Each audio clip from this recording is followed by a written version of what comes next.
The thing I appreciate most about FAA, as we always do, the amount of support that we receive as members, their strong leadership, and that was clearly evident during COVID.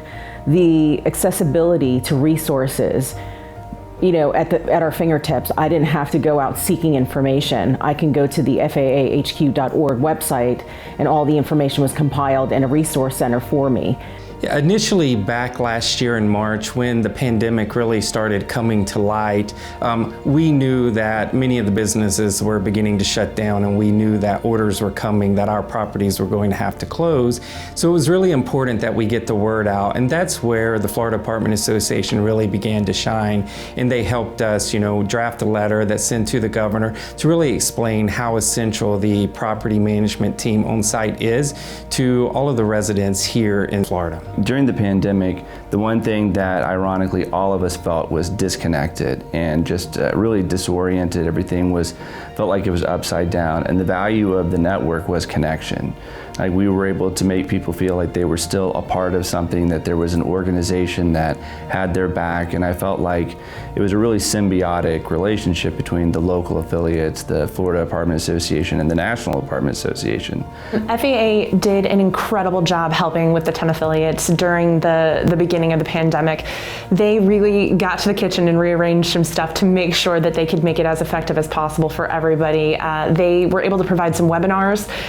They got with their speakers from the conference. They were able to provide that education virtually immediately, which some of our larger affiliates have some of those resources right at their fingers, but some of the smaller affiliates don't. And so it was so helpful to have that education and that information available right away to make sure that we could get that to our membership. All of that legal information kept changing on a regular basis, and there was a lot of questions as to which direction we were supposed to be going in with various forms and how we handle things on site and different legal documents. And so they were very helpful to make sure that we had all the most up-to-date information. Through FAA's involvement and their lobbying involvement at the state level, we were able to get movement again. We were able to have our voices heard by the governor's office even, who saw that perhaps his first moratorium was a little too broad-based. It was protecting people that didn't necessarily need protection and was ultimately just hurting the landlord in that regard.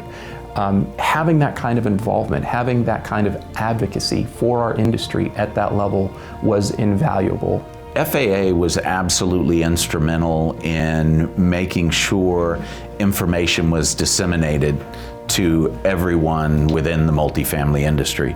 I think that they were so good at that. The webinars that I attended and the webinars that my friends in the industry attended were packed full of information that, to be quite honest, were difficult to get a hold of anywhere else. And because of that, FAA became that place, that go-to place, whether it be for journalists, whether it be for politicians, whether it be for news media. All of them were coming to FAA to find out about things like the eviction moratorium, about COVID precautionary procedures. They've kept us informed. They have helped us navigate all of the different, rental relief programs through the year. And really kind of kept us on page with what we needed to share with our teams. With FAA's tremendous support, the industry not only met challenges head-on, but grew and evolved with the ever-changing new normal. The fact is, the apartment industry came through these challenging times as well as it did, thanks to the support and resources provided by the association.